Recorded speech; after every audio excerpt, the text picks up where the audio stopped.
the Marine Environment Committee, and I know Annie has put a lot of time and effort. In fact, the whole committee's got a lot of time and effort into that, so I hope you'll enjoy it. The concept of this evening is that purely and simply we have 4 experts who are going to take your questions in regard to Jon's trip. What are you laughing at, Kliti? So we have some experts in the field, environment field, and also, of course, Jon himself, who will give us a bit of a rundown and a big précis on of what went on in his little sojourn around the globe. Given that was his 11th lap, he's probably done it all before and he's got the sprawl ready to go. So then after you've heard from each of our experts, there will be a Q&A session. I would ask that you would keep your questions to the end so we can get through the individual speakers as we go through. So tonight, our speakers, the man himself, Jon Sanders. I don't think Jon needs any introduction from me. The only thing that I like to say when I'm talking about Jon is he still holds the record for the longest number of days at sea, 658, which just seems incredible. 71,023 nautical miles. No one's ever done that on the trot, and I don't think anyone ever will. So that's the one thing that really sticks in my mind when it comes to Jon's accolades, and the fact that he's got the OA and the OBE and so forth pales into significance for me anyway. So Jon's going to give us a bit of a rundown on the actual journey itself. Dr. Stephen Davis, as you're probably all aware, Stephen was the one that was sort of instrumental in the logistics of getting all this happen, along with his merry helpers, of course. But Stephen was the one that sort of drove the project and managed the voyage. Professor Kliti Grice, John Curtin, distinguished professor, internationally renowned organic geochemist. Kliti will have her input into what happened with the results from Jon's sampling and so forth, so she'll be able to give you a little idea of what was going on, and also about the methodology used in obtaining these results. Daniel Burns. Dan has, I don't know if everyone's so familiar with Dan's work, but he's a member of the South Pacific Whale Research Consortium and the Society for Marine Mammatology, that's a good word, whales anyway, and now lives in Perth. He works with the environment consulting company Blue Planet Marine and is a project officer of the Australian Marine Debris Initiative for the Tangaroa Blue. So, as I said, an elite group. So I think without further ado, I'll ask Jon to start the ball rolling. So Jon? Oh no, Stephen's going to start the ball rolling. I'll do my impersonation of Jon. That's all right. You'll hear from Jon in just a minute, but let me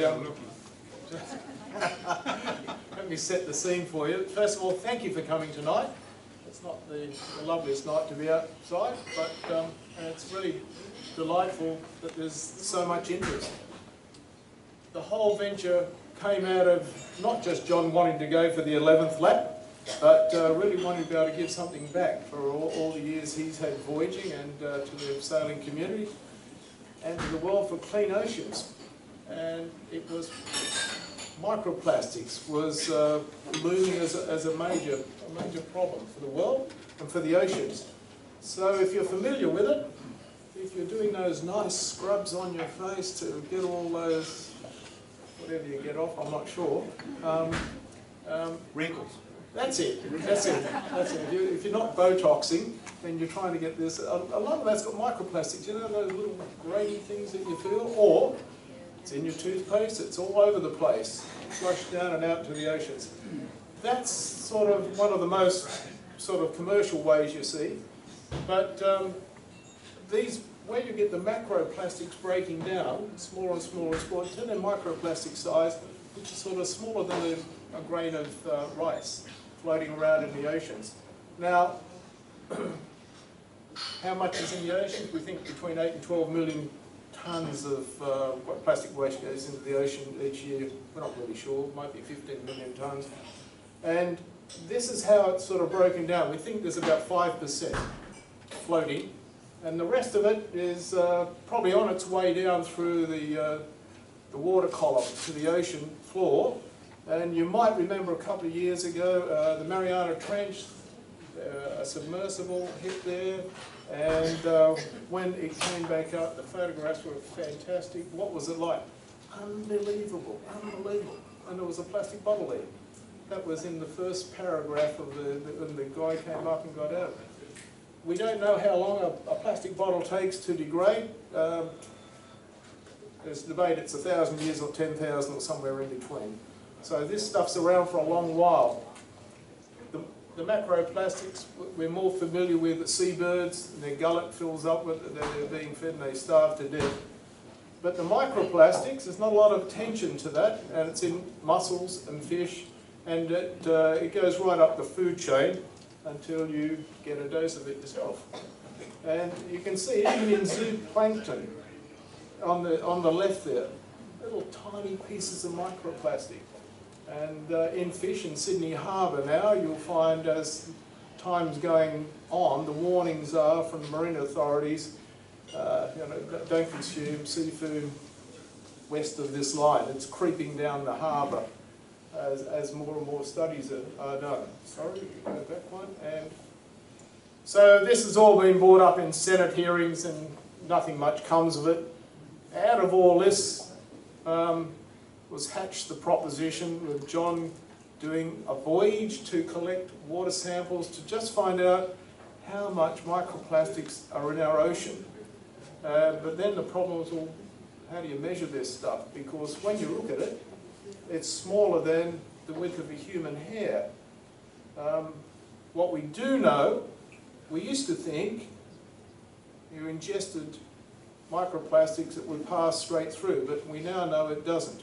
It transits the gut wall and ends up through the intestinal wall into mainly the lymphatic system. There's still not enough medical research yet to tell us, well, what are the consequences of having not just the microplastic, it's when it breaks down, it's the toxins it releases into our lymphatic system. So it's not a case of scaremongering, it's a case of trying to understand what are we dealing with, what's the effect on us. So the only way to really get further along with this was someone to collect the samples. How much is out there?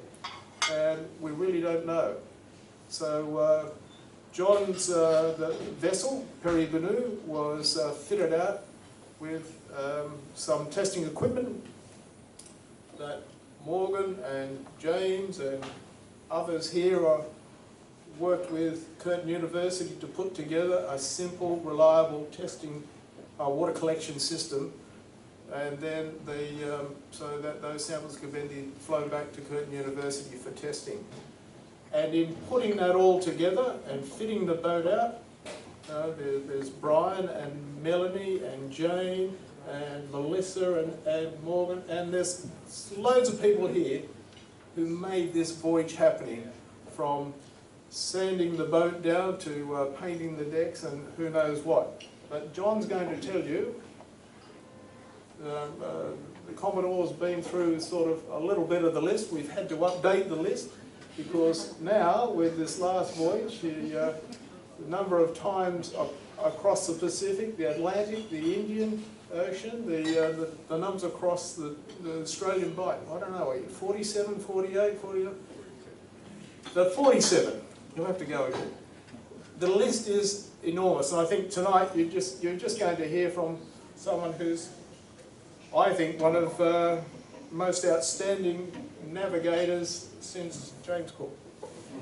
Only he didn't go around as many times as you.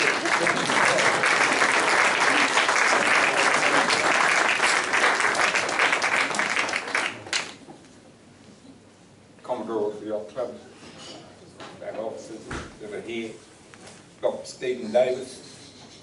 There's only one opinion round here, it's Stephen's.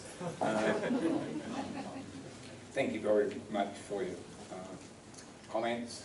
I'm not really into what I've done or done. A lot of what I do, and they say, wow, that's amazing, you've just done your 11th circumnavigation. Trust me, it's pretty easy to do. A yacht like mine, you've got a bit older, so the mast You don't fill it up full of tube and it doesn't overlap the mast like it used to, and the mainsail you've got one reef in all the way. So it's not that difficult to sail around the world. I've just been there, done that.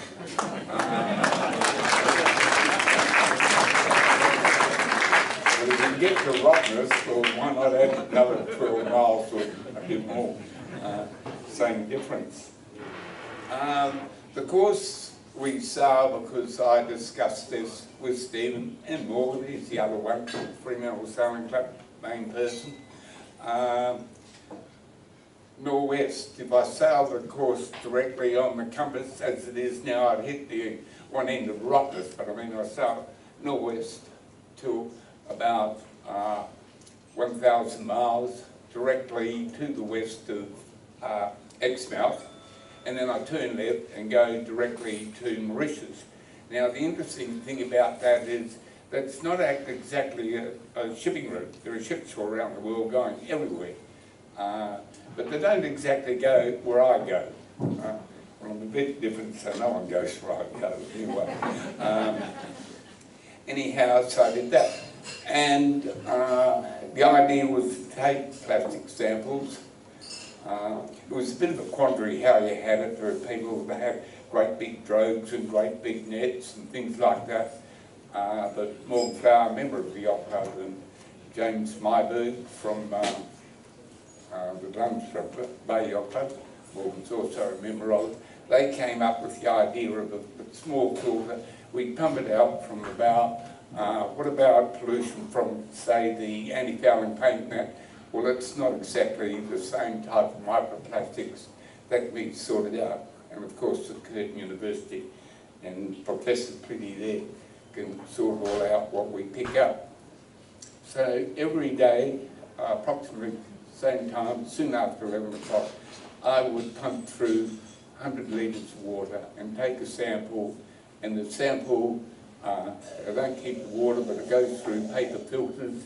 It doesn't look like paper, but it is paper filters, and I collected all the paper filters.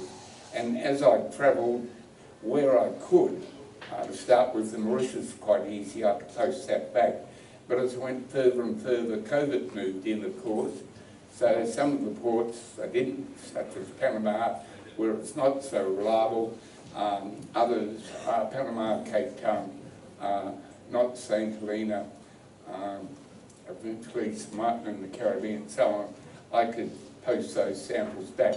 And it didn't matter much that with COVID on that things go back a little bit slower. They eventually got back. And beautifully done by the Curtin University, received all that. And it was such a wonderful thing that they were there, and they were a major backstop. Of course, also a major sponsor, in conjunction with Fremantle Sailing Club and Royal Perth Yacht Club, particularly Fremantle Sailing Club, was the Minderoo Foundation, which is Andrew Forest Group, Kliti Forest. And that was great. And at one stage during the voyage, did have a mechanical breakdown. Water got into the boat, into the cylinders. That probably could have been repaired at great cost. Members of the Fremantle Sailing Club actually put money in, and Andrew Forest went dollar for dollar with the Fremantle Sailing Club, which was beautiful. My relationship with Minderoo goes back to when I was a shearer shed hand before I owned my own shearing team. Andrew was about 7 years old then, but it was good who you know, it helps. But again, I really have to thank Dr. Stephen Davis, because he's the one that directly negotiated with the Minderoo Foundation, and I had very, very little direct association with them other than socially meet them. And Andrew was on board the yacht when I left, and he was standing on the dock here when I arrived. So that was very nice. But I sincerely, sincerely thank the Fremantle Sailing Club and the Minderoo Foundation, and Royal Perth Yacht Club were always there in the background. Anyway, I sailed northwest from here, due west to Mauritius, from Mauritius to Cape Town. I've done this leg before, I think when you're 80 years of age or something, well, you tend to be a little bit cautious. So in the former days, my masts would have a full-size Genoa, 150% overlap, full mainsail. Well, now at my age, they said, well, you can't do that, you're too old. A lot of people would say that. I go, yes, I can. I just put a smaller jib on, and I put a reef in the main, never ever took it out. And the boat still gets around the course, goes a bit slow, doesn't heel as much.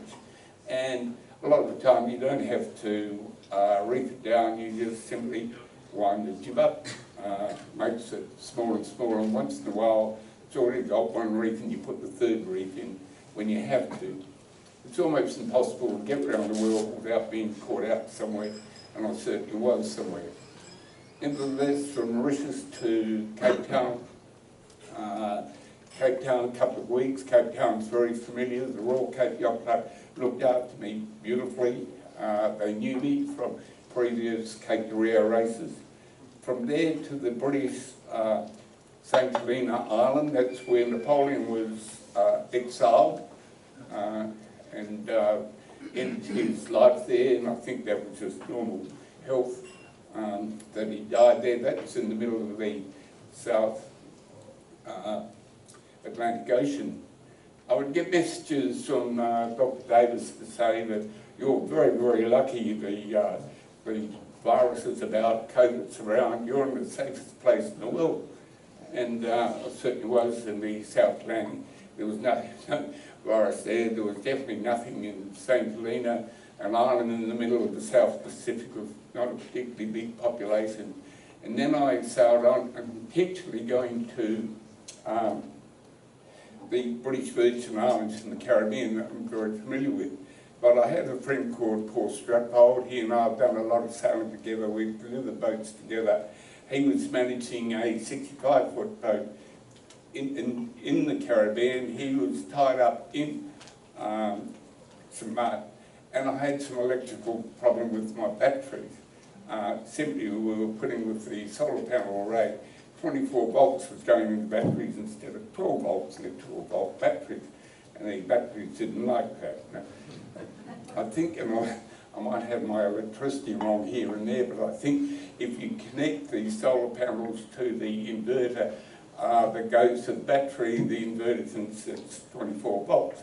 But if you connect the 12-volt battery to the inverter and then to the solar panel, the inverter thinks it's 12 volts, something like that. Anyway, we changed batteries when we went there, and it worked perfectly, again with Morgan Flower's help, simply because he advises, and I'm no expert in that area, but the solar panels are a wonderful thing. I noticed the other day, which is getting off the subject, isn't it? I'm motoring back from Rottnest Island, and I passed windmills.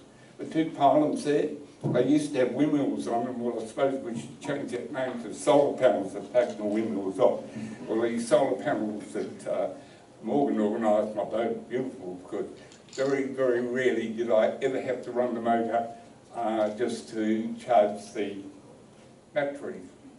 Anyway, from St. Helena all the way across the Atlantic Ocean there, I jaywalked across the doldrums because I've got an engine, haven't I? And I put the engine on, and I put it on at a good medium to low, slow speed ahead, chucked across it. It's pretty calm, and wanted to run all day, all night, jaywalking. And it got there with not a lot of fuel consumption, believe it or not. And I sailed into St. Martin. In St. Martin there's a French and Dutch island. Dutch have 1/3 of it, well, a bit more than 1/3 of it. They have about 40% of it, and the French have 60%. That's because there was a Frenchman and a Dutchman. When they arrived on the island at the same time, they agreed to walk around the island till they met each other and put a line across the island. The Frenchman obviously could walk faster, but the Dutch reckon he ran. Anyway, the major airport in St. Martin is on the Dutch side, and it's big enough to take the biggest of all the aircraft there are.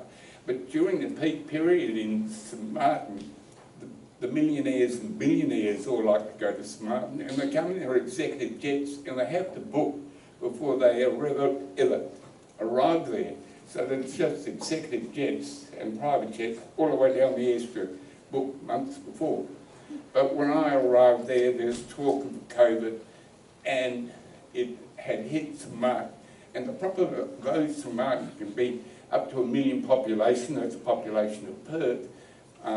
Even that side, the actual Dutch population there is only about 40 to 50,000, 45 I suppose that is. And the COVID really hit the place because they were coming in for planes from China, planes from Europe, planes from Holland.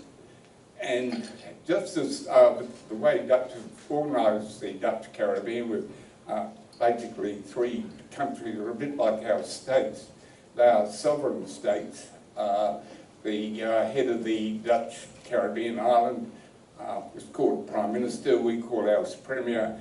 But the mother country, the Prime Minister, so to speak, is in Holland. Like our states too, they are also sovereign states, so she can sometimes make her own rules. And she and Mark McGowan actually did the same thing about the same time, and I don't think either of the major governments approved of it, the border. So in my case, to go where I anchored in Smart is a drawbridge, go into the lagoon, the drawbridge came down and she locked it down. So this one wasn't going to go anywhere once I got in there. Interesting thing, she first stopped planes coming from China, then she stopped them coming from everywhere. And the Dutch government sort of said, we can't do that, you know, we'll offend all the people on that. Anyway, after a while, they began to copy it. And what she managed to achieve with quite a small population and a very heavy problem, and we got, I was there when it was proper, more than 2-week lockdown, that worked. It worked just the same as it did here in Western Australia, it worked there. And I remember in my emails back home, and I don't know if they ever got round, but I said, what the Premier in West Australia is doing, I'm a Liberal voter by the way, what the Premier in West Australia is doing and the Prime Minister in St Martin is one and the same thing. And that worked.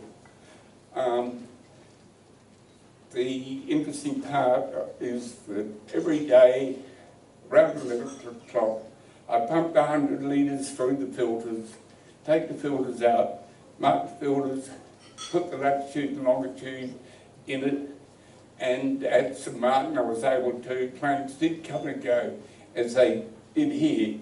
They were not reliable and they weren't carrying passengers, but the material, all the material, everywhere I went, got back to the Curtin University.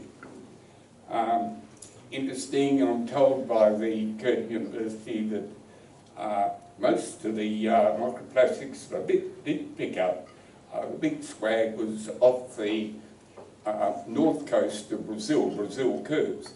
Brazil's a larger land area than actually Australia is. And I think, although looking at the sketch, you'll probably see there of the area, that's almost north of the Amazon River, which has a big outflow. But that could be the Amazon River pushing whatever's coming up South America around the corner, whatever it is.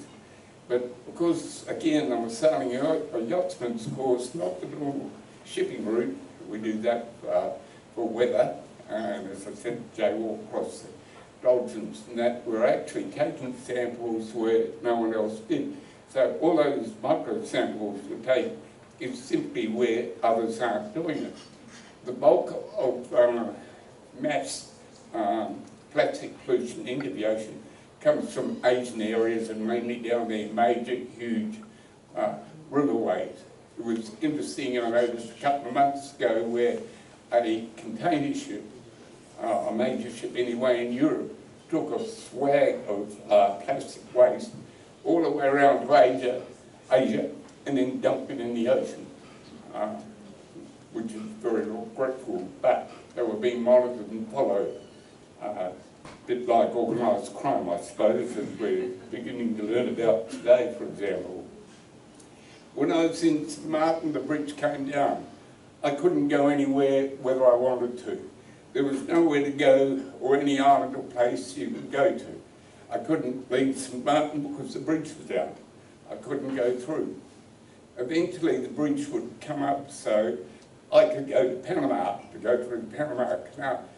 But I couldn't in a way because the Panama Canal was closed to boats under 65 feet. My boat being 40 feet, 39 feet, 40 feet, was not eligible to go through the canal. So I remained in St Martin. St Martin was a pretty nice place to be in. Very, very cautious, very, very careful, because I was 80 years old, and you're supposed to not catch the virus no matter what age you are, let alone at my age. Mind you, I don't behave my age. The steward over there limited me to 2 drinks tonight, actually. I was speaking, so he told me. Anyhow, eventually I was able to leave St Martin. My batteries were changed by Paul Stratpold. He's a guy who's done a lot of miles with me in his younger days when I was delivering boats. Now he skippers and delivers boats in his own right. And I sailed to Panama. In Panama, again, I had to do a 2-week lockdown. Panama was Panama a little bit, even though Dr. Davis rang up and he was in contact with the Australian consul and everything else. After I spent 2 weeks, I thought, well, now I should be able to go into the port, into Colombo port, only to be told, well, you've only just arrived. Now, I haven't. I've been here for 16 days or something. Anyhow, through various negotiations, again, I suspect by Dr. Davis, I managed to get into Colombo port, the marina when I say Colombo port. And that's the picture up there. Is me doing isolation there in the tropics. It didn't bother me much. St Martin wasn't that, because between me and Paul Stratpold cheated a bit. We'd go between our boats when the water police and that weren't watching. But then he, because he was a million times younger than me, managed to convince them all, but he was my carer. So, I don't know who cares for who and who limits whose grog. Anyway, the wonderful thing about Dr. Davis, I don't know, if you Google him and do a few things like that, he's a bloke who rode a motorbike across the top end of Nigeria to negotiate with the Boko Haram to release those schoolgirls. He does work like that. He's done a lot of Aboriginals in the north of Australia and a great deal of things, and the greatest compliment I ever had when he came along and said, well, I'd like to help manage that. And it's good because he doesn't muck around. You're either on his side or you're not. So he doesn't he doesn't tolerate calls too much. I only say that as a compliment to Morgan Flower because he used him as his right-hand man on the left-hand side. I'm going to stick with the Voyage, Stephen Reed, it's all right. But what was important is that everywhere I went, be a High Commissioner, a consul, and in Panama I had a consul, Australian consul there, the honorary consul and that. She organised the crew because to go through the Panama Canal you must have... That's all right, you don't need it. That's all right. It's not on.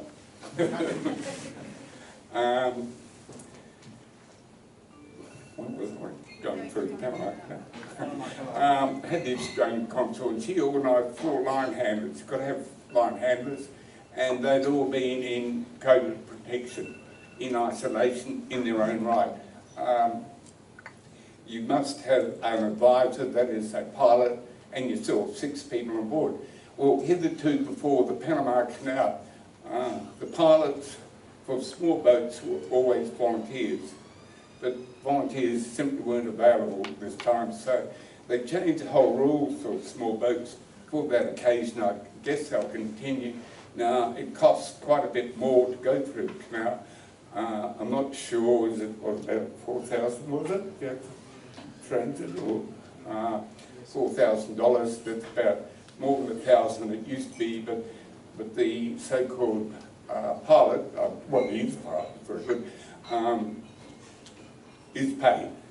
And also, hitherto before, I've been through it 7 times, because I also delivered boats, is that you would leave normally in a boat, such as mine, under 65 feet.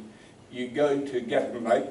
There are 3 locks at the beginning of the Canal Caribbean end, 3 locks at the Pacific end, Panama City end. You leave, hitherto before, you would leave about 6 o'clock at night. When you get to Gatton Lake, you tie up to a mooring there. Next morning, a different advisor, a voluntary advisor, get on board, and you go through to Panama City end, and that was probably right about, depending on, you've got to go through with ships to the locks at about 4 p.m. The locks now have, there's 2 sets of locks. Now some are for the massive big ships to go through that get stuck in the Suez Canal and block everything, but they don't get stuck in the Panama Canal. And in the locks we go through, well, some of the ships are simply too long to have 2 ships in there, so there's room for yachts, and that's when the yachts go through, and small fishing boats, well, fishing boats as we know them. So when you go through, you normally raft up with another couple of yachts or tugboats or fishing boats, and while the Australian consul are negotiating, and Stephen behind it all hours of the night, it's exactly 12 hours the opposite. He's there on the telephone, went through, Paul Strappold came over from St Martin, and his 65-foot boat, my 39-foot boat, tied together, and we went through 2 like that, and that was, again, wonderful management by Dr. Davis and his now colleagues, Australian consul in Panama. From there, I never went ashore. When I was in Colombia, I went ashore in the marina, but never into any of the town or the city or whatever. When I got to the Panama City end, I never went ashore at all. From there, I sailed straight through, non-stop to Tahiti. Usually, if you're on the tourist run, they stop at the Galapagos Islands and also the Marquesas. However, you can't do that because of all the various COVID lockdowns, and went straight through to Tahiti. It's no big problem, it's a great big long leg, of course, but I'm used to all that. Again, I've mentioned the consul in Panama, but of course Dr. Davis got onto it again, and the Australian consul in Tahiti was there, and he again organised everything. One of the problems of getting older is you can get Alzheimer's, hope I don't get that, my mum did, Parkinson's, hope I don't get that, my dad did, but there is one thing that I have got, which is essential tremors, and I can't always write, believe it or not. It's very difficult to do. And I told Stephen I have a problem with trying to write, some of the countries you go in have all this documentation and paper, and it's hard to tell the officials that you just sailed a few thousand miles, but you can't write. Anyhow, he got an agent there, organised the agent, organised the payment for the agent. There was an agent there, and he got emailed all the documentation papers if you can, COVID on so that it's easy to get all that stuff. He filled it all in on my behalf, and then he forged my signature. And when I arrived in Tahiti, There's the agent. It's got all the paperwork's already done before you even got there. It's all been signed, it's all been dated, and I must have gone through, I suppose, for half an hour or less. I was in Tahiti, and all the other boats, including poor Straphold, following me in the 65 wheeler. They're delayed heaps, whilst they do all the documentation and everything else. Mind you, when you go to Australia, and Australia's always been like it, you can't do that there. Nevertheless, when I did leave Tahiti and cross the Pacific Ocean, direct to Bundaberg, I did copper a couple of lows there, serious lows. And before I even got them, it was very, very cloudy, and solar panels don't work too well when it's very, very cloudy one day, and the next day, very, very cloudy. So I'm getting low on power. Then the next night, out of the blue, because it's not even forecast to predict wind, the wind got up to around 40 knots and up to 50 knots or something like that, pretty windy and rough. Downwind, it's not too bad. I lowered the main, snippet of the tube. I didn't put my drag out then, I had done that earlier in the Indian Ocean in some weather. My idea of a drag is a tyre, if you're interested. The idea is, if you have a proper sort of parachute behind your boat or something, the idea is not to stop it, it's just to slow the boat down. And some of the sea can be, and I've been upside down twice, some 30 odd years ago or something, the sea can be so perpendicular, such that you can tip up, race because the wind is so strong, even though you're under bare poles, nose sticks in broaches and tips upside down. Every single mortal magazine, everyone who writes something will say you do a pitch pole, everyone you've ever heard, every time you read someone who's done a pitch pole will say the same, but when you actually meet the people and say, they all say the same, you actually dig your nose in the broaches, and then it goes over 360 degrees or whatever it does. That's how it does. But if you put a drogue there that seriously slows the boat down, instead of the boat surfing as it would do, down the wave overtakes the boat and gives the boat a wash.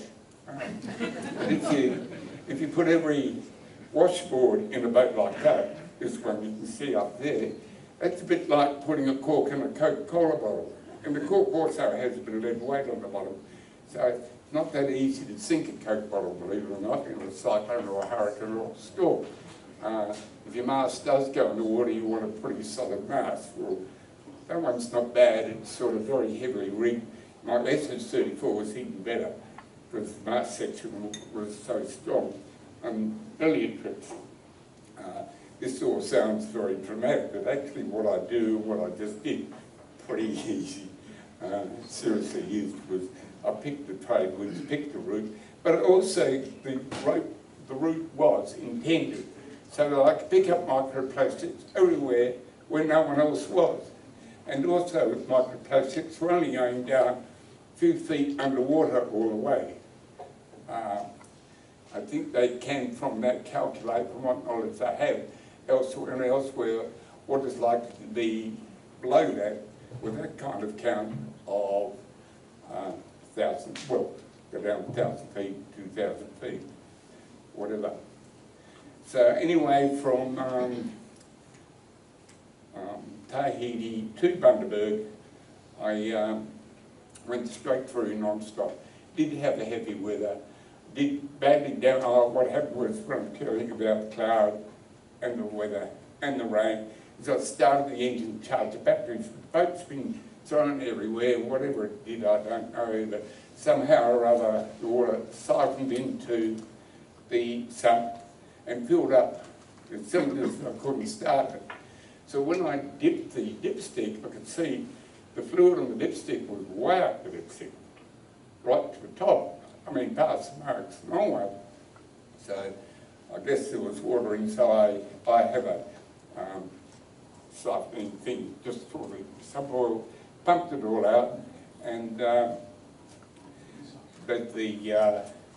it all out, put all new oil in, hoped that it would start, didn't leave it for a day or two before it did start, and lo and behold, when I did check it, the water had siphoned in again. And no matter what I did, I couldn't make the motor go again. When I arrived in Bundaberg, this was obvious. Through my emails, Dr. Davis again had got the picture. He negotiating with the Minderoo Foundation and the members of Fremantle Sailing Club, most of who are here, with that, and Andrew Forrest went dollar for dollar for everything that the Fremantle Sailing Club did, and I got a new engine in my boat, and I eventually got here. From Bundaberg, I sailed to Newcastle, stopped Newcastle simply because of the weather. Newcastle, quick to Sydney, through the Commodore of the Royal Sydney Yacht Squad, was a friend of the Commodore of this very yacht club. I was allowed to stay there for over a week. It cost me nothing. I could stay in their accommodation, which was beautiful.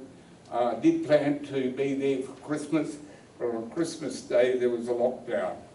So I left a day before Christmas, and as with lockdown everywhere, lockdown. Well, don't go anywhere I go because there's a lockdown. Anyway, I went non-stop straight through to Albany. I might add the Australian authorities is very good. Bundaberg, they tested me, knew that I'd just been a number of weeks all the way from Tahiti to Bundaberg, some 4,500 miles, whatever it was. Came out good, within 2 days, no, I was free to move around. Again, when I went non-stop to Albany, I had to stay put there for 3 days whilst they tested me there. But that was good too, free of everything. From there I sailed to Quindalup, and the home of Morgan Flower, Dr. Davis, officer there, and his friend James Myberg. Morgan and James had actually made the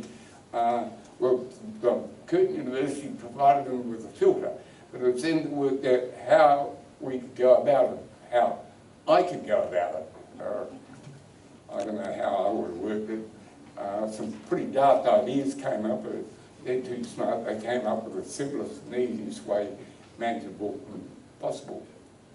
Anyway, from Quindalup, which I thoroughly enjoyed, it was probably one of the nicest social functions of the whole voyage, so I quite liked the whole voyage. I've always said over the various trips I've been and constantly asked, which is the best place? Well, the first thing I say is most of them around the rest of the world don't know where it is. Rottnest Island. What does Rottnest mean? It means rat's nest, but still. Well, it is, in my opinion. But really, you know, where did you get to have your best time? Well, your best time to be anywhere. You can be in the slums somewhere in a nightclub or something. So you can be a good tourist everywhere. But I must admit, I like the British Virgin Islands, I like St Martin now, and I like Tahiti and French Polynesia in that area. The French have 5 archipelagos in that area. In fact, there's what's called an economic zone. I think it's 250 miles, like Australia has a lot of 250 miles, where 2 countries meet each other. There's a defining line, which is obviously halfway between 2 of them, with some exceptions on how they make those exceptions. Well, the interesting thing, the country that has the largest economic zone in the world, 2 countries, is Russia and Canada. It's all ice. The other one, of course, is France, because it has those archipelagos in the Pacific, New Caledonia in the Pacific, in the Indian Ocean, 1,600 miles from here is 2 islands further south, Kerguelen Island, an archipelago down there, and La Reunion Island near Madagascar. La Reunion Island actually is, well, I suppose one way to describe it is actually a suburb of Paris. It's actually, unlike the other islands where they have prefects, we would call ours premiers, and the Dutch calls theirs Prime Minister. Reunion Island's a bit different. It actually is a part of France proper. And it was something else subject, I know. Union Island was the first European country in the world when they brought out the euro to actually use it because of the time span. Anyway, I got from Gwynedd down south to Rottnest.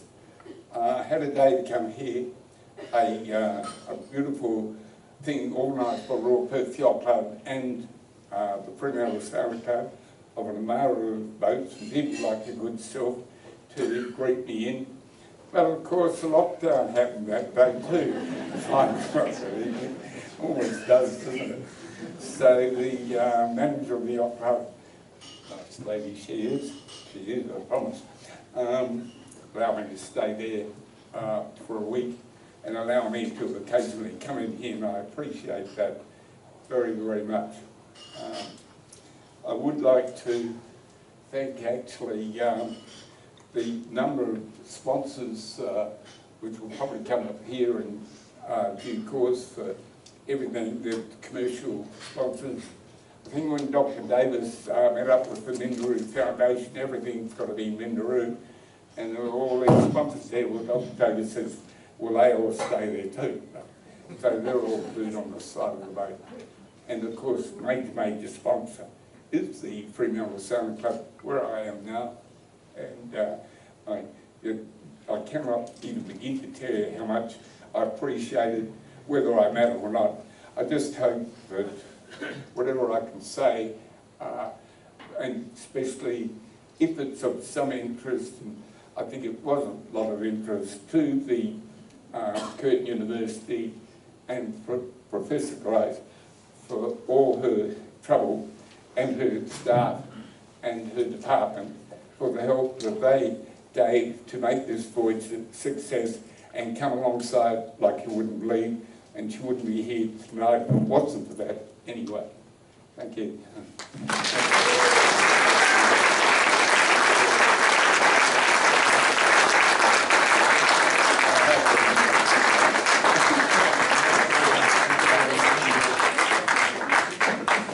John, thank you as always, enlightening to say the least. I think we all admire John's ventures and like to hear the nitty-gritties of how it all happens. Being sailors, or the vast majority is here are sailors, we like to hear the nitty-gritties of how it all happens. So without further ado, I'd like to invite Grice up here to say a few words on and how it all happened as far as the analysis went. So over to you. Okay, good evening everyone. I'm going to give a very brief overview of the results along with the students here. There's Aaron Copeland, who's going to be giving a bit of a talk, and Gina Linton.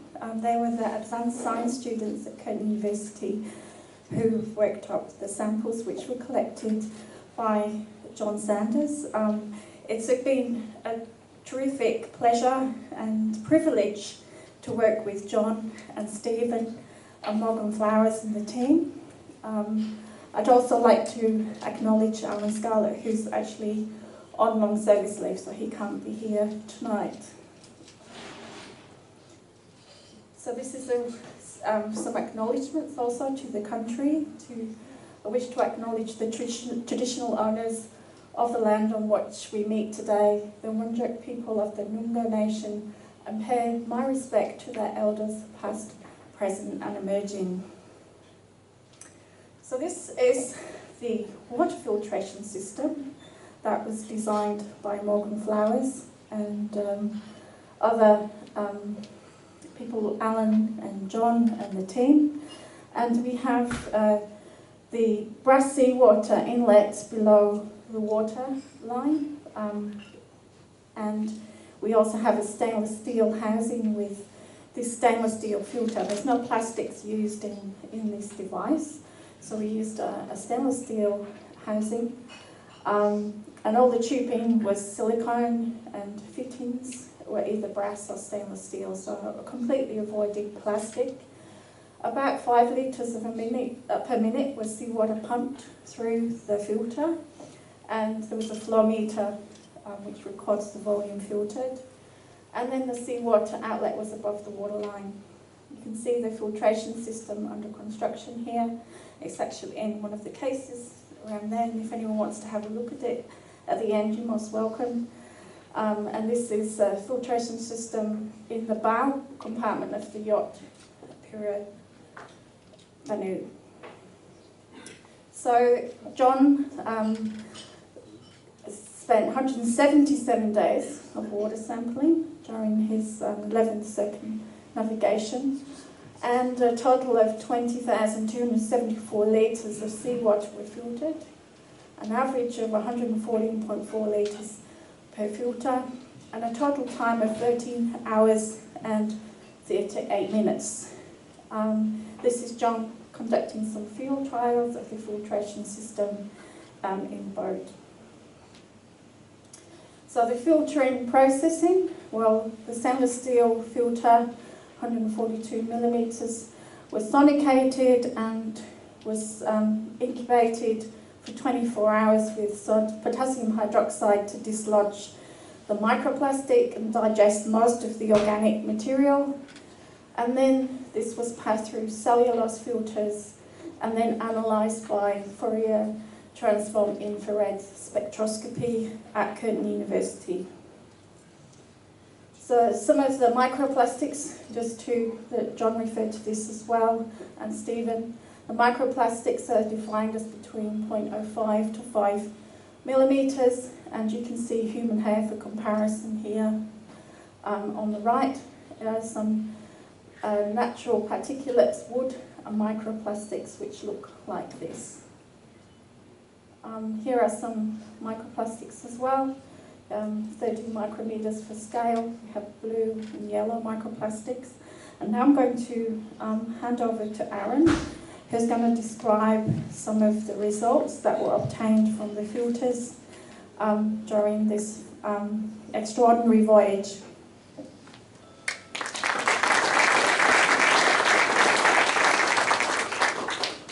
Cool, thank you, Kliti. So here are two example spectra that might be output from the FTR spectrometer that we've been using for analysis. And essentially these are chemical fingerprints. So the peaks on the spectrum, they refer to chemical bonds within a compound. And the peaks consistently show up in the same regions across the spectrum for specific chemical bonds. So if we see a spectrum like that on the left, we can have the confidence to say that that sample contains polyethylene. And likewise on the right, if we see a spectrum like that, we can see that it contains polyester.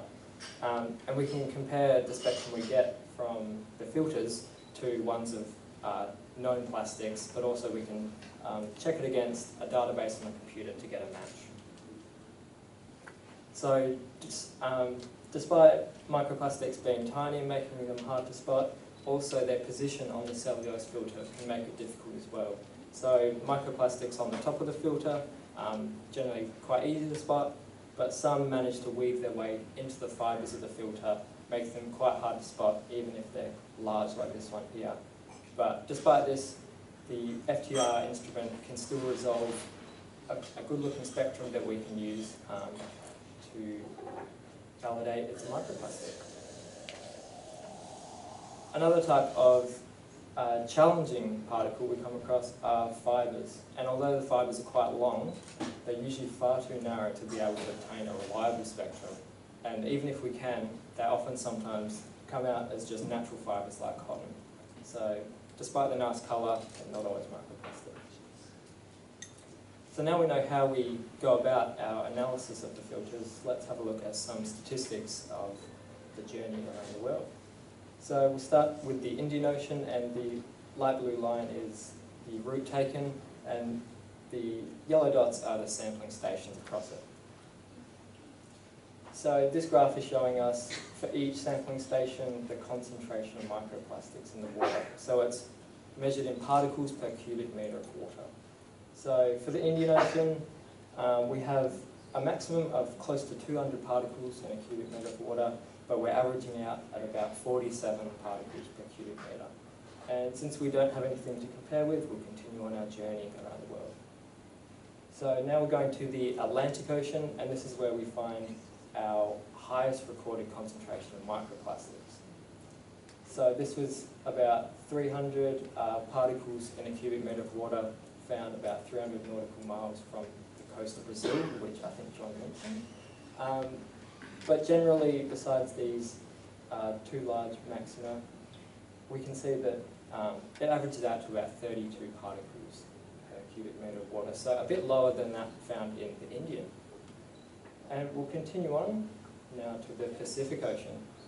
And we're coming up to the results that we have today. So right now we're averaging about 21 particles per cubic metre, but as you can see, there are a lot of sampling stations which have no records of microplastics, and that's just because we haven't got through to them yet. So as we do, the average might go up or it might not, so we'll see. But right now it's at about 21, so it's lower than both of the other oceans currently. And this is grouping the data together. So the data from the left to the right is going from Fremantle to Rarotonga right now, going from the Indian to the Atlantic and then Pacific. And we can see for across these three oceans we've got our maximum of 300 particles per cubic metre of water, which is around Brazil. So overall we're averaging about 34 microplastics per cubic metre of water. So let's compare this to some recent studies. So probably most comparable is a study by Ross, where they found an average of about 49 particles per cubic metre of water. And this was taken at a depth of about 4 to 9 metres below water. So the sampling from Jon is only a metre or so under the water, so it's probably most comparable in similar numbers with us. But we can see that as we go down in depth, we can see that we're greatly increasing the average number of particles in a cubic metre of water. So now I hand back to Kliti just to give some conclusion.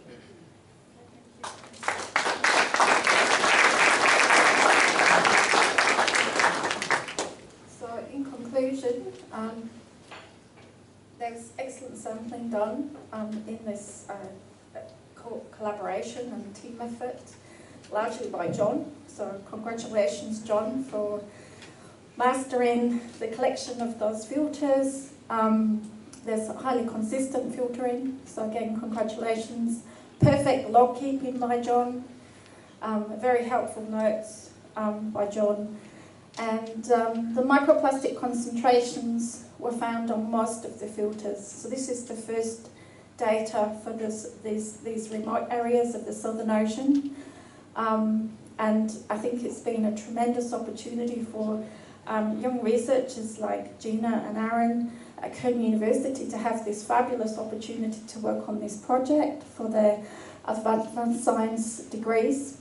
The numbers are lower than found greater at depth in the Atlantic, and similar concentrations are as reported for the Arctic by Ross et al. The greatest concentrations are from the Eastern Pacific surface samples near Brazil, and sampling depth is a very important factor.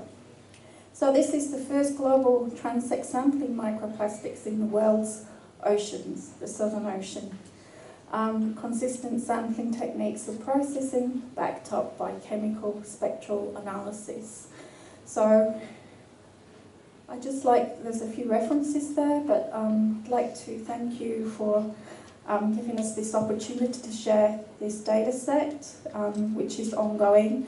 It's very time consuming, I should say.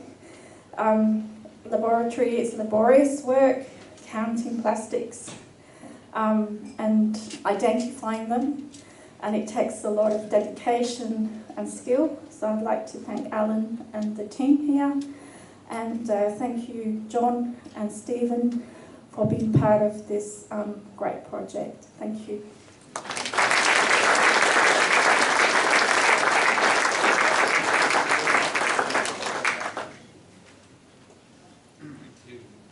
Thank you, Kliti and the team, because obviously they did most of the working. it would seem. So well done. For me personally, I thought that was just astonishing. I don't know why I didn't think there'd be a lot, particularly in the Indian Ocean. I just had that sort of preconceived idea. So it was absolutely, yeah, well, it's the first place to start, I guess. So finally, our final guest speaker, Dan. Dan, he's still here, yes. Dan's going to give a bit of a rundown on what's going on locally, I would imagine. Is that right, Dan? That's right. Thank you. Okay, Dan, over to you.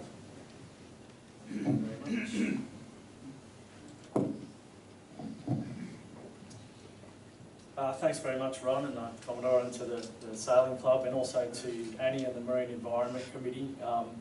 I feel pretty humbled to be up here and speaking after some of the esteemed folks, all of the esteemed folks that have spoken before me. I would also like to just acknowledge that we're on Wajak Buja and pay my respects to elders past and present. I am going to speak a little bit more, I guess, about bringing it back to home, bringing it back to a grassroots level a little bit. For those that are not familiar with Tangaroa Blue Foundation, it's an organisation that is focused on removing and preventing marine debris, and was started in WA in 2004 down Margaret River Way, and has now really grown. I guess what this is all about, and it's, I guess to some degree, what we're talking about is, you know, Jon's done amazing things travelling around the world. He thinks it's easy, it's a walk in the park. I'm not quite so sure about that one, Jon. But what it really, I guess, emphasises is, and Jon said it himself, that allows all of these samples to have been collected in places where they're not normally collected. And I think in a lot of ways that's one of the things about the grassroots level, about things like citizen science, that allow us to collect samples at much greater scales, both time and space. Where we, you know, governments and academia and what have you are limited in their resources. So everybody can contribute on some level. That's a little bit what I guess I'm going to speak about. So this was all really started through one of our co-founders, our now CEO, Hayley Tate, Nay Taylor.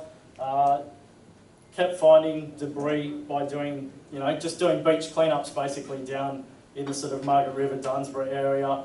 Kept finding, and thought, if all we do is clean up, that's all we're ever going to do. What can we do about this? And the whole idea of it is to actually record what's found, start to build up a bit of a database, and then use that information. So they then started the Australian Marine Debris Initiative as effectively a network of people, individuals, volunteers, community groups, organisations, local councils that go out, and that can be anything from a small scale, you know, 1 or 2 individuals doing a clean-up on their local beach and actually recording what they find, through to much larger scale, more structured kind of surveys. So the idea is to go out and do clean-ups, sort through the debris.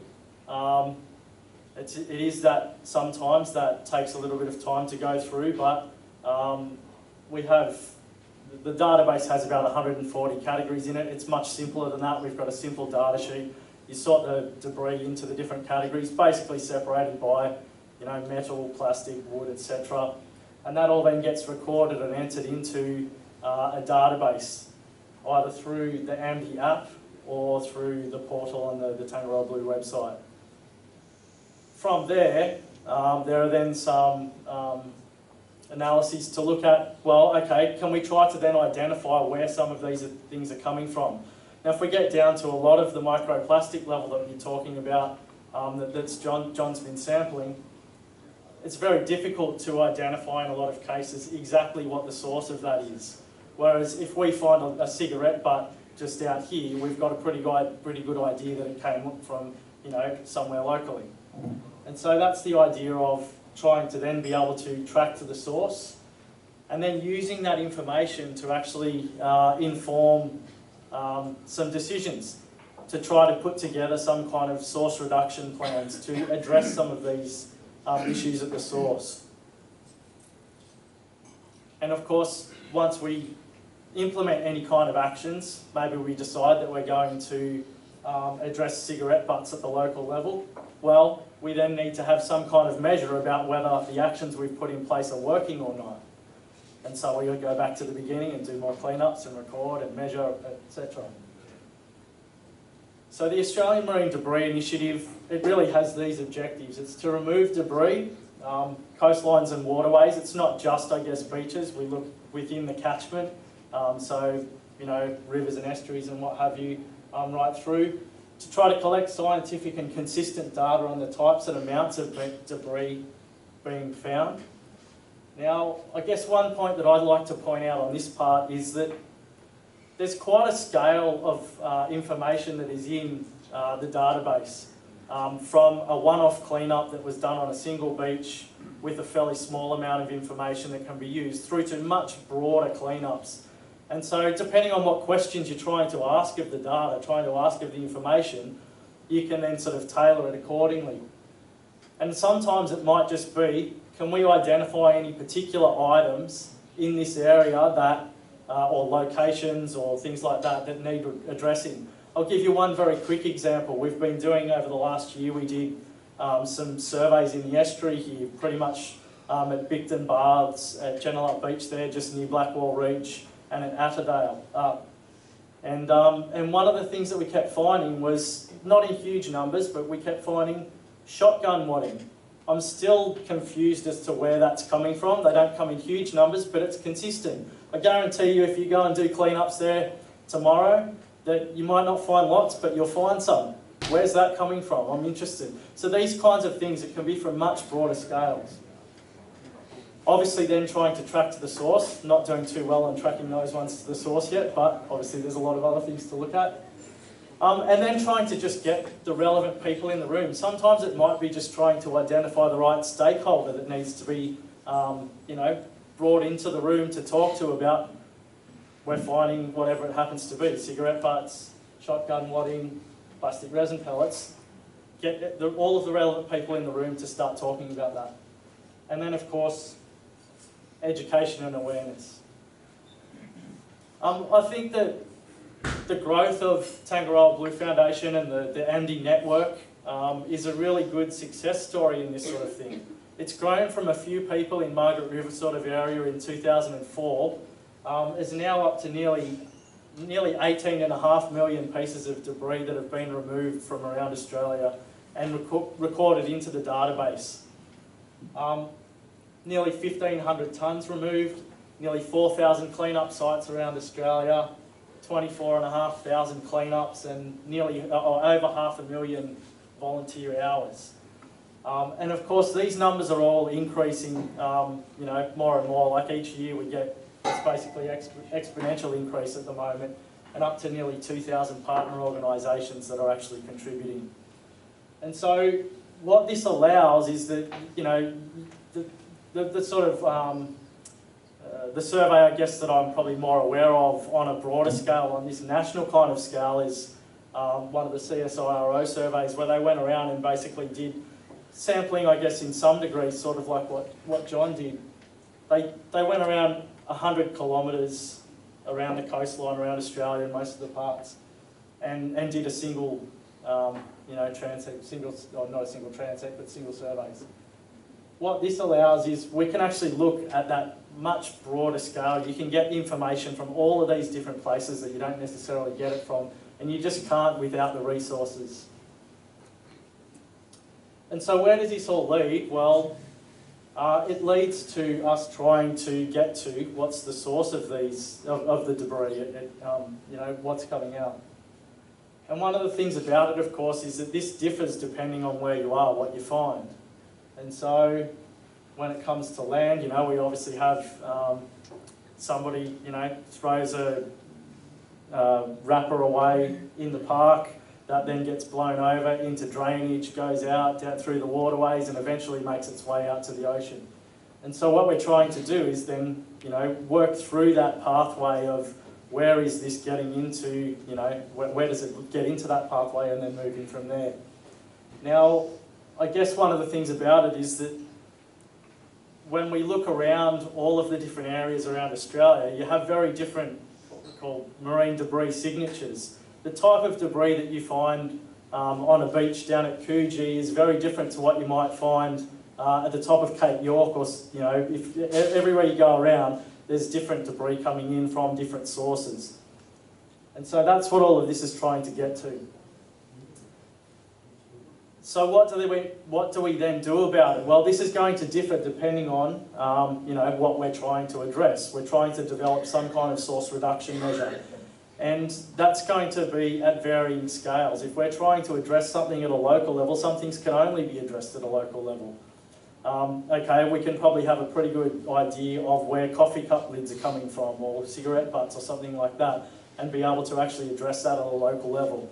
Whereas if we're talking about something like a water bottle that's come off a shipping vessel, and a lot of those are floating in, well, and maybe all up and down the coast, we're not going to be able to do a whole lot at a local council level, for example, to address that issue. And so all of these things then need to be addressed at different levels. And that could be through anything through like source reduction plans, that what needs to change to actually address this at the source. That might be a design issue, it might be a compliance and regulation issue, it might be something to do with education and awareness, it might be infrastructure where we need to put in more bins or that kind of thing, or signage. And so this is what all of the data that can then feed into. To give you one example that was a pretty good early success story, they kept finding these whole strapping bands. This is back in 2007. Finding strapping bands on beaches, and started to track that, record it, find more, track it up through the pathways, and then found that actually a lot of them were coming from the strapping bands around bait boxes. And so then got the industry involved, got government involved, and that resulted in eventually in, well, actually in those sort of terms, in a pretty quick turnaround, to then make it so that now any fishing vessel, well, any vessel taking out bait boxes, for example, any strapping bands are now banned on vessels in WA waters. And this is not, this is, I guess, a little bit more of a rudimentary graph, but it gives a pretty clear indication of when the legislation was introduced and what actual effect that was found by measuring on the ground.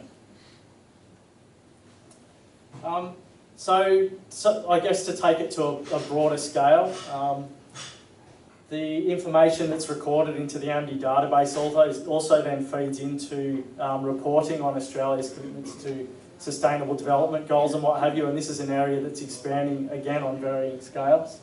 I'm going to try to get through some of these things fairly quickly because I'm not getting on a little bit.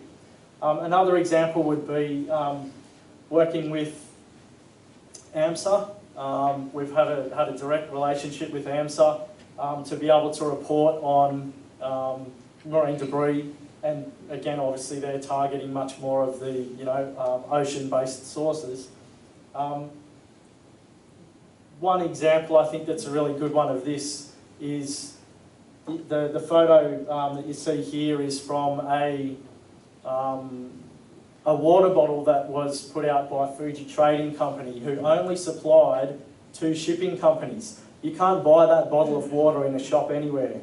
The only place you could get it was being supplied through these two shipping companies. It was based in Singapore. And so they were then able to, by tracking that, they're able to address directly and say, okay, whoops, sorry. So this is clearly where the source is, and then be able to address that much quicker. Interestingly, part of this, what it was about with AMSA, was about trying to see if, when the MARPOL regulations changed, and so that you couldn't then, dispose of anything at sea back in 2013, and actually, and all of this data was fed back to AMSA, was what was found through the AMDI database was that actually there wasn't a whole lot of difference. And so that in itself is important information. It's showing that making more stringent laws about it might not make much difference. It really then becomes more of a compliance issue. Here's another example of foreign water bottles been doing some work with Professor Steve Smith at SCU as well to compare a lot of the water bottles that are found up around, especially Cape York, and some of the top end tends to get a lot of debris that's coming in from offshore. We have now over 700 bottles, different bottles that have been identified, and I know Steve Smith's got even more than that from other locations. And so being able to then try to track that where you can clearly see, okay, this bottle has, you know, very likely not come from a local source, it's been from elsewhere, and you can then address that at a higher level. Operation Clean Sweep is one that I think is another very good example. Again, we were doing the estuary surveys. If you just go up the river here to, I think, to Bicton, while we were doing the surveys there, we found one location where there was like a patch with these plastic resin pellets. If anyone's not familiar with plastic resin pellets, they're tiny little pellets, less than 5 mils or about that size. That is basically the virgin plastic that's made into then other products. Now, what we found there was, you know, more than 100,000 of them just in a patch. You could just put your hand in and pick up a whole handful of resin pellets. And of course, you find them in all sorts of other places as well. So again, as they are finding some of these resin pellets, again going back to about 2007, tracking that up through the litter pathway, if you will, you know, through drainage systems to industrial areas, and then being able to actually identify sometimes specific factories where they were coming from. And so that all then led to, there was a program that was developed in the US called Operation Clean Sweep, which is really about trying to get industry engaged in and basically pledging to sign up to this, where the whole idea of it is to have zero pellet loss from the factories and what have you. And that's really grown. So they brought it to Australia. There's been some very good work done in Victoria on it in particular. It was brought to Australia through Victorian government. And actually last year, the Victorian EPA has now introduced guidelines that effectively say that they're going to be looking at this as a compliance issue and getting on board more and more. And that was then actually also included in the National Plastics Plan, which has just come out as part of Operation Clean Sweep. I guess on more of a local level, one of the big projects we've had is Reef Clean, which is based on the Barrier Reef. It's looking at a 5-year project looking all up and down the reef. And out of that project so far has come some of these more local level source, well I should say, when I say local level source reduction plans, they're scalable. So there's about half a dozen different ones. Ditch the Flick, obviously aimed at trying to reduce cigarette butts. Look after your tackle and know your knots are more based on fishing gear. Litter heroes, don't dump on the reef. Lose your lid, some of these different ones. So some of these have seen great success already. Look after your tackle was one where it included multiple, I guess, aspects, one of which was to get a bunch of celebrity fisher types to have competitions about who could tie the fastest FG knot. The idea being that if you can tie a strong and, you know, proper knot, then you're going to lose your gear less often. And also part of that same look after your tackle was things like recycling rigs and what have you, where you could go into like BCF stores and exchange your fishing gear and what have you, so that it can actually be recycled. Ditch the Flick's also seen some really good results where they've been going to like football games and things like that. I know Townsville Stadium, I can't recall the figure directly off the top of my head, but I think what they saw was more than a 50% reduction in cigarette butt litter just through some of these, installing some of these and raising awareness and having a campaign on it.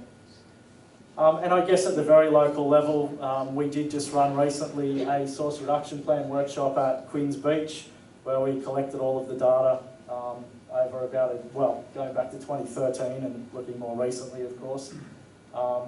And the whole idea of these is there was about 26 people at this one, get people in the room and to start actually talking about what can be done You know, let's identify some particular items that can be addressed at a local level in a reasonable timescale, maybe in the next 6 to 12 months, and they're just currently in that process of taking those next steps and outlining a framework for what's going to be targeted and how and what have you. So I guess I'd just like to bring all of that back to say that, look, where we are, we don't have the same level of, you know, debris that you might see in some parts of the world. We are pretty lucky here. Having said that, if you go down to a beach and you look and you think it's pretty clean, I guarantee you if you do a proper clean-up, you'll find a lot more than you think. We did find there at Genelup Beach, just up near, you know, Blackwall Reach, we had one 20-metre section where we had more than 1,100 pieces of macro debris, so more than 5 millimetres. So I guess, you know, it is still here. We all do need to look after our patch, and I think that, you know, everybody can contribute to that on some level. So, yeah, thanks very much.